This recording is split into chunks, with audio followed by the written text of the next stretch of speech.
ಚಿಕ್ಕಬಳ್ಳಾಪುರದ ಪತ್ರಕರ್ತರ ಭವನದಲ್ಲಿ ಇಂದು ನಡೆದ ಸುದ್ದಿಗೋಷ್ಠಿಯಲ್ಲಿ ಮಾತನಾಡಿದ ಮಡಿವಾಳ ಸಮುದಾಯದ ರಾಜ್ಯಾಧ್ಯಕ್ಷ ನಂಜಪ್ಪ, ಮಡಿವಾಳ ಸಮುದಾಯ ಶೈಕ್ಷಣಿಕವಾಗಿ, ಉದ್ಯೋಗದಲ್ಲಿ ಹಾಗೂ ರಾಜಕೀಯದಲ್ಲಿ ತೀರಾ ಹಿಂದುಳಿದಿದೆ.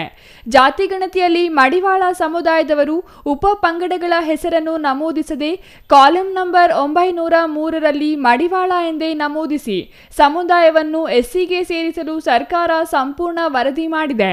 ಈವರೆಗೂ ಯಾವುದೇ ಜಾತಿಗೂ ವರದಿ ಇಲ್ಲ. ನಮ್ಮ ಜಾತಿಗೆ ವರದಿ ಮಾಡಿದೆ, ಅದನ್ನು ತಡೆ ಹಿಡಿದಿದ್ದಾರೆ. ಹಾಗಾಗಿ ನಮ್ಮ ಸಮುದಾಯ ಎಲ್ಲದರಲ್ಲೂ ಹಿಂದುಳಿದಿದೆ ಎಂದು ಸರ್ಕಾರಕ್ಕೆ ಸ್ಥಿತಿಗತಿಗಳು ತಿಳಿಯಲಿದೆ ಎಂದರು. ಪ್ರಸ್ತುತ ಒಳ ಮೀಸಲಾತಿ ಮಾಡುತ್ತಿದ್ದಾರೆ. ಇದರಿಂದ ಎಸ್ಸಿ ಕ್ಯಾಟಗರಿ ಸಿಗುತ್ತೆ ಎಂಬ ಭಾವನೆಯಿಂದ ಇದ್ದೇವೆ. ಸಮುದಾಯ ರಾಜ್ಯದಲ್ಲಿ 8.5 ಲಕ್ಷ ಜನಸಂಖ್ಯೆ ಇದೆ. ಶಾಶ್ವತ ಜಾತಿ ಗಣತಿ ಆಯೋಗದ ವಿರುದ್ಧ ಹೈಕೋರ್ಟ್ನಲ್ಲಿ ಮೊಕದ್ದಮೆ ಹೂಡಲಾಗಿದೆ. ರಾಜ್ಯದಲ್ಲಿ ಕ್ರಿಶ್ಚಿಯನ್ ಮಡಿವಾಳ ಎಂದು ಎಲ್ಲಿಯೂ ಇಲ್ಲ. ಎಲ್ಲಾದರೂ ಇದ್ರೆ ತೋರಿಸಿ. ನೀವು ಯಾಕೆ ಕೊಟ್ಟಿದ್ದೀರಿ? ನಿಮ್ಮ ಮೇಲೆ ಮೊಕದ್ದಮೆ ಹೂಡುತ್ತೇವೆ ಎಂದು ಎಚ್ಚರಿಕೆ ನೀಡಿದರು.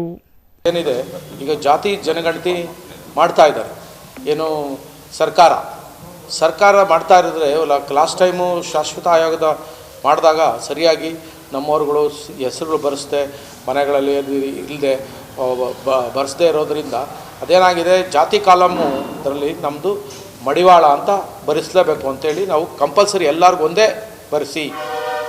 ಕಾಲಮ್ ನಂಬರು 9A 903ರಲ್ಲಿ ಏನು ಮಡಿವಾಳರು ಅಂತಿದ್ದಿದೆ, ಮಡಿವಾಳರು ಅಂತಲೇ ಬರೆಸ್ಬೇಕು. ಸಬ್ ಜಾತಿಗಳಿದ್ದಾವೆ, ಅಗಸ, ಡೋಬಿ, ಈಗ ಈ ಮಂಗಳೂರು ಕಡೆ ಸಾಲಿಯಾನ ಅಂತಾರೆ, ಬೆಳಗಾಂ ಸೈಡ್ ಪರಿಟ್ ಅಂತಾರೆ, ಮೈಸೂರು ಸೈಡ್ ಹೋದರೆ ಮಡಿವಾಳ ಶೆಟ್ಟರು ಅಂತಾರೆ. ಅವೆಲ್ಲ ಸೇರಿಕೊಂಡು ಮಡಿವಾಳ ಅಂತಲೇ ಕೊಡಬೇಕು ನೀವು ಅಂತ ನಮಗೆ ಯಾಕೆ ಹೇಳ್ತಾ ಇದ್ದೀರಿ ಅಂತಂದರೆ, ನಮ್ಮ ಜಾತಿಗಳಲ್ಲಿ ಈಗ ಗದಗು ಮತ್ತು ಹುಬ್ಳಿ, ಬೆಳಗಾಂ ಮತ್ತು ಹಾವೇರಿ ಸ್ವಲ್ಪ ಅವಾಗ ಲಿಂಗಾಯತ್ ಮಡಿವಾಳ ಅಂತ ಹೇಳ್ಬಿಟ್ಟು ಮಾಡ್ಕೊಂಬಿಟ್ಟಿದ್ದಾರೆ. ಆವಾಗ ಕಾಲದಲ್ಲಿ ಮಾಡ್ಕೊಂಬಿಟ್ಟು ಈಗ ಅವರೆಲ್ಲ 3Aಗೆ ಹೊರಟೋಗಿದ್ದಾರೆ. ಹಂಗಾಗಿ ನೀವು ಹಂಗೆ ಮಾಡಬೇಡಿ. ಇವಾಗ ಬರ್ಸೋದ್ರಲ್ಲಿ ಕ್ಲೀನಾಗಿ ಬರೆಸಿ, ಮಡಿವಾಳ್ರ ಅಂತಲೇ ಬರೆಸ್ಬೇಕು. ನಮಗೇನು ಸವಲತ್ತುಗಳು ಸಿಗಬೇಕಾದ್ರೆ ಅದರಲ್ಲಿ ಎಷ್ಟೊಂದು ಕಾಲಮ್ಸ್ಗಳಿದ್ದಾವೆ ಅಂತಂದರೆ, ಏನು ನಮ್ಮ ಜಾತಿ ಆರ್ಥಿಕವಾಗಿ, ಶೈಕ್ಷಣಿಕವಾಗಿ ಮತ್ತು ಏನು ರಾಜಕೀಯವಾಗಿ ಏನೇನು ಇದ್ದಾರೆ ಅನ್ನೋದೆಲ್ಲ ಕ್ಲೀನಾಗೇ ಬರೆಸಿ. ಈಗ ಪಂಚಾಯತಿ ಮೆಂಬರ್ಗಳಿದ್ದಾರೆ, ಜಿಲ್ಲಾ ಪಂಚಾಯತ್ ಮೆಂಬರು, ತಾಲೂಕ್ ಪಂಚಾಯತಿ ಮೆಂಬರ್ಗಳು, ತಾಲೂಕ್ ಪಂಚಾಯತ್ ಅಧ್ಯಕ್ಷಗಳು ಇದ್ದಾರೆ ಕೆಲವರು ರಾಜಕೀಯದಲ್ಲಿ ಅಷ್ಟೇ. ಅದು ಬಿಟ್ಟರೆ MLA MLC ಯಾರೂ ಇಲ್ಲ. ಇದು ಒಂದಾದರೆ ಈ ಆರ್ಥಿಕವಾಗಿ ನಾವೇನು ಸಬಲೀಕ ಎಲ್ಲೆಲ್ಲಿ ಇದ್ದಾರೆ, ಎಷ್ಟು ಚೆನ್ನಾಗಿದ್ದಾರೆ ಅನ್ನೋದು ಅದು ಮೇಯ್ನ್ ಬೇಕಾಗಿದೆ ಪಾಯಿಂಟ್ಸು. ನಮ್ಗೆ ಅದೇ ಅಜೆಂಡಾ. ಹಾಗಾಗಿ ಆರ್ಥಿಕವಾಗಿ ನಮ್ಮದು ಈ ಕಡೆ ಭಾಗದಲ್ಲ ಅದು ನಾವು ಸ್ವಲ್ಪ ಏನು ತಕ್ಕಮಟ್ಟಿಗಿದ್ದಾರೆ ಮಡಿವಾಳರು, ಏನೋ ಬಟ್ಟೆಗೆಲ್ಲ ಚೆನ್ನಾಗಿ ಇದೆ. ಆದರೆ ಉತ್ತರ ಕರ್ನಾಟಕದಲ್ಲಿ ನಮ್ಮದು ಹೀನಾಯ ಸ್ಥಿತಿ ಇಲ್ಲಿದೆ.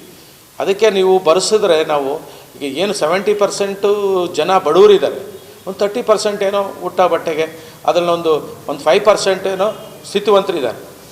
ಅದು ಹಂಗಾಗಿ ನಾವು ಎಲ್ಲನೂ ಆರ್ಥಿಕವಾಗಿ ಏನಿದ್ದಾರೆ, IAS ನಮ್ಮವರು ಒಬ್ಬರೇ IAS ಮಾಡಿದ್ದಾರೆ. ಈ ಥರ ಯಾರೂ ಮಾಡಿಲ್ಲ. KS ಒಂದು ಇಬ್ಬರು ಮಾಡಿದ್ದಾರೆ. ಈ ಥರ ಎಲ್ಲನೂ ಈಚೆಗೆ ಬರುತ್ತಬೇಕು ಈ ಥರ ಟೋಟಲಾಗಿ. ಅದಕ್ಕೋಸ್ಕರ ನೀವು ಎಲ್ಲ ಕೊಡಿ ಅಂತಂತೇಳಿ ಈ ಎಲ್ಲ ಕಡೆನೂ ಪ್ರೆಸ್ ಮೀಟ್ ಮಾಡ್ತಾ ಇದ್ದೀನಿ ನಾವು.